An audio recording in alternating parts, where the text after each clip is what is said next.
కొన్ని రోజుల క్రితం ఓ పేపర్‌లో చదివిన ఈ సంఘటన చదువుతుంటేనే నా కళ్ళల్లో నీళ్లు తిరిగాయి. ఓ మారుమూల పల్లెటూరు. ఉదయం 5 గంటలకి ఊరంతా ప్రశాంతంగా ఉంది. ఉన్నట్లుండి ఊరి పొలిమేరల్లో మొదలైన అలజడి చూస్తూ ఉండగానే ఊర్లోకి ప్రవేశించింది. జై జైమంటూ ఒకదాని వెంట ఒకటి కొన్ని కార్లు, కొన్ని జీప్‌లు, కొన్ని బస్సులు ఊర్లోకి దూసుకొచ్చాయి. అసలు ఏం జరుగుతుందో ఎవ్వరికీ అర్థం కాలేదు. ఆ వెహికల్స్ అన్నీ వచ్చి ఊరి మధ్యలో ఆగాయి. సుమారు ఆ వెహికల్స్ నుంచి 200 మంది దాకా దిగారు. "ఏమైంది సారు? ఎవరు మీరంతా?" అని అడిగారు ఆ ఊరి వాళ్ళు. "ఈ ఊర్లో సాయంత్రం ఓ పెళ్లి జరుగుతుంది. వాళ్ళ ఇల్లు ఎక్కడ?" అని అడిగారు వాళ్ళు.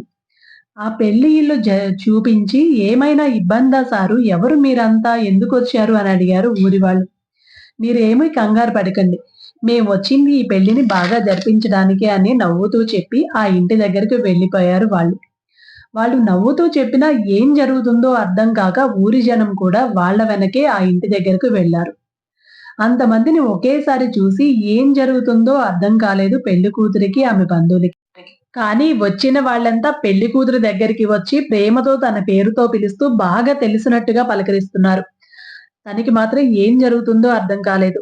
"మీరంతా ఎవరు? నా పేరు మీకెలా తెలుసు?" అని అడిగిందామె. "మేము మీ నాన్నగారి స్నేహితులమమ్మా" అన్నారు వాళ్ళు. ఒక్కసారిగా వెక్కి వెక్కి ఏడ్చింది. అవును. వాళ్ళు చెప్పింది నిజమే. ఆమె తండ్రి ఒక ఆర్మీ జవాను. కూతురంటే ప్రాణం అతనికి. తన తోటి ఉద్యోగస్తులతో ఎప్పుడూ కూతురు గురించే మాట్లాడుతూ ఉండేవాడు. చాలా మంచి మనిషి. కూతురికి ఒక మంచి సంబంధం చూసి పెళ్లి చేయాలని ఎన్నో కలలు కన్నాడు. కొన్నేళ్ల క్రితం పాకిస్తాన్ సైనికులు మన సైనికులను మట్టుబెట్టడానికి పన్నాగం పన్ని వాళ్ళు ఉన్న స్థావరాన్ని చుట్టుముట్టారు. ఆ విషయం పసిగట్టిన ఒక జవాను అక్కడున్న సైనికులందరినీ అప్రమత్తం చేసి వాళ్ళని రక్షించాడు. చివరగా ఓ సైనికుడు చిక్కుకున్నాడని తెలిసి అతన్ని రక్షించే ప్రయత్నంలో తన ప్రాణాలను దేశానికర్పించాడు. అతను ఎవరో కాదు, ఆమె తండ్రే.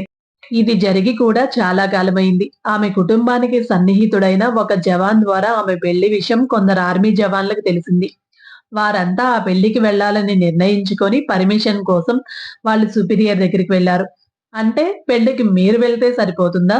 మరి నా చెల్లి పెళ్ళికి నేను రావక్కర్లేదా?" అన్నారు అతను. ఆ తర్వాత అందరూ కలిసి కమాండో దగ్గరికి వెళ్లారు. "అంటే నా చెల్లి పెళ్ళికి మీరంతా వెళ్తే సరిపోతుందా? మరి నేను రావక్కర్లేదా?" అన్నారు కమాండో. ఇలా మొత్తం ఆర్మీనే కదిలింది. తమ మధ్యలో లేని ఒక సోల్జర్ అతను తన కూతురి పెళ్లి కోసం కన్న కలని నెరవేర్చడానికి ఆ కుటుంబానికి అండగా ఆర్మీనే నిలబడింది. ప్రాణంగా తనని పెంచిన తండ్రి ఈరోజు తన పెళ్లికి లేడని తన పడుతున్న బాధని చూడలేక, తండ్రే తనకి, తన కుటుంబానికి అండగా ఎంతమందిని పంపించాడని సంతోషంతో తండ్రి ఫోటోను పట్టుకొని వెక్కి వెక్కి ఏడ్చింది. ఆమెను ఊరుకోబెట్టి "నీకు ఏ కష్టం వచ్చినా మేమందరం నీకు అండగా ఉంటామని" ధైర్యం చెప్పి ఆమె పెళ్లిని ఘనంగా నిర్వహించారు వాళ్ళంతా. ఇది నా ఇండియన్ సోల్జర్స్ అంటే. జై హింద్. ఈ వీడియో మీకు నచ్చినట్లయితే లైక్ చేసి జై హింద్ అని కామెంట్ చేయండి. Please subscribe my channel. Thank you.